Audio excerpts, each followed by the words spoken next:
Bienvenue dans cette nouvelle vidéo où je vous montre comment enregistrer les frais de scolarité de vos enfants.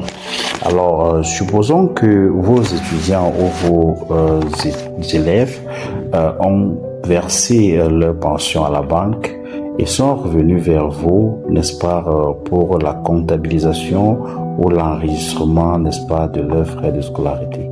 Alors, pour comptabiliser ou pour enregistrer les paiements de vos étudiants, vous devrez vous rendre dans le module Finance et cliquer bien évidemment sur la page Paiement de scolarité.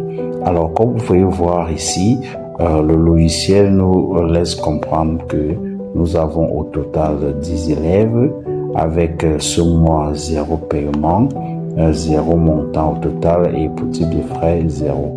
Comme vous pouvez constater, nous n'avons aucun paiement enregistré pour l'instant. Et dans une précédente vidéo, je vous avais montré comment définir les différents frais à payer pour chaque niveau. Et c'est à partir de cette page-là, c'est-à-dire la gestion des frais, que nous allons valablement exploiter cette page. Et pour cela, donc, nous pouvons constater que sur cette page, nous avons un bouton ici qui est chargé les insolvables. Ce bouton nous permet, n'est-ce pas, de connaître quels sont les élèves ou les étudiants qui ne sont pas encore à jour financièrement parlant et nous pouvons les filtrer bien évidemment par classe. Et je vais vous montrer comment ça se passe. Déjà, vous pouvez constater qu'il n'y a pas de paiement. Et si nous souhaitons savoir quel est l'étudiant qui n'a pas encore payé, nous devrons au préalable définir ces montants-là dans la page gestion des frais.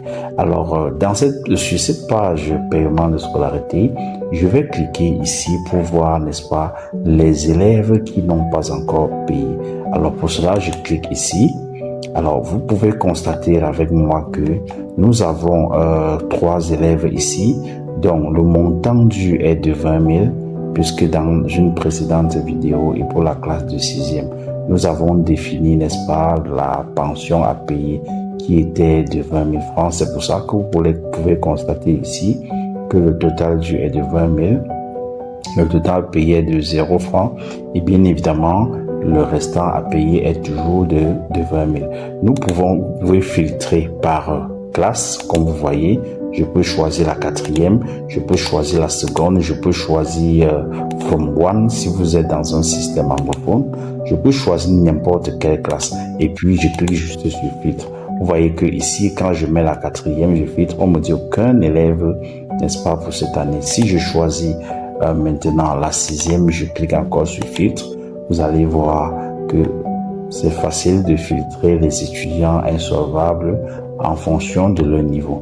Alors, ce que nous allons faire ici, c'est de constater le paiement d'un élève insolvable. Qu'est-ce que je veux dire? Prenons le premier élève, Tongue Dylan, qui, n'est-ce pas, devait 20 000 francs à l'école et qui a décidé de payer 5 000 francs. Qu'est-ce qui se passe? Nous cliquons sur charger les insolvables et puis nous cliquons ici sur plus qui est devant son nom comme ceci. Ça affiche, n'est-ce pas, sa fiche de paiement. Nous pouvons constater que Tongue Dylan nous doit 20 000 francs de frais de scolarité.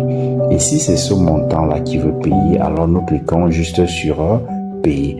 Maintenant, si pour cette classe, la classe où il y a cet élève, et il y a plusieurs frais définis, alors nous aurons la liste de ces frais ici et donc on choisira lequel de ces frais est-ce que l'étudiant ou l'élève souhaite payer.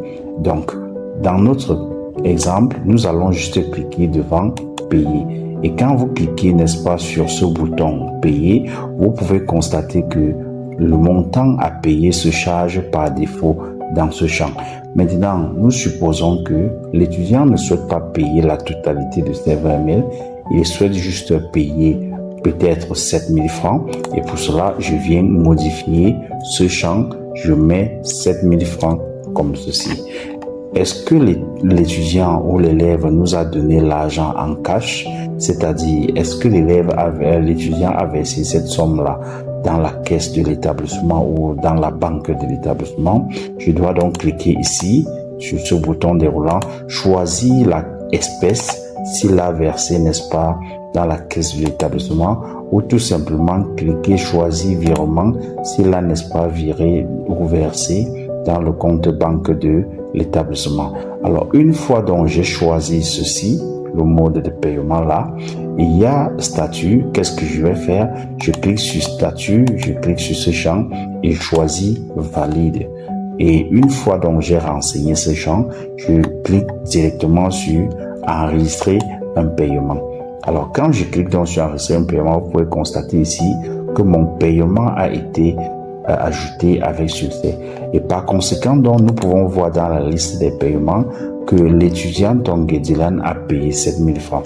Alors, vous pouvez également, dans la liste des insolvables qui est juste en haut, constater que l'étudiant Tongué qui nous devait, n'est-ce pas, 20 000, a payé 7 000 pour un restant, n'est-ce pas, de 13 000 francs.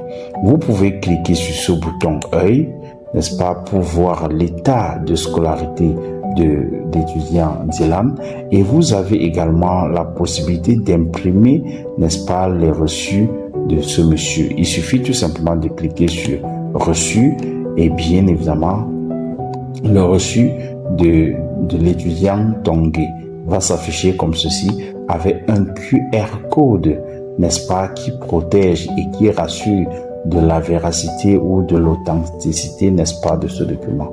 Et chaque fois, n'est-ce pas, que l'étudiant ou l'élève Tongué paiera, on aura l'historique de ces paiements ici.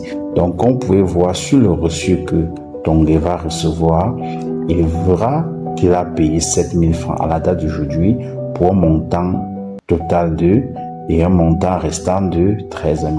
Donc, voilà à peu près comment, n'est-ce pas, le reçu de l'étudiant Tongué se présentera. Maintenant, si nous souhaitons, n'est-ce pas, ajouter d'autres paiements, il suffit tout simplement soit de passer par la liste des insolvables ou tout simplement de cliquer ici sur ajouter un paiement, sélectionner l'étudiant en question, choisir le type de frais ici, sélectionner l'année académique dont la pension il veut payer la pension, insérer le montant qu'il veut payer, choisir le mode de paiement ici et bien évidemment enregistrer. En réalité, sur Cloud Academy, nous vous facilitons la tâche en ce qui concerne l'enregistrement des scolarités pour vos étudiants. Donc, voilà ce que nous pouvons dire jusqu'à présent sur l'enregistrement des scolarités ou des frais de scolarité de vos étudiants.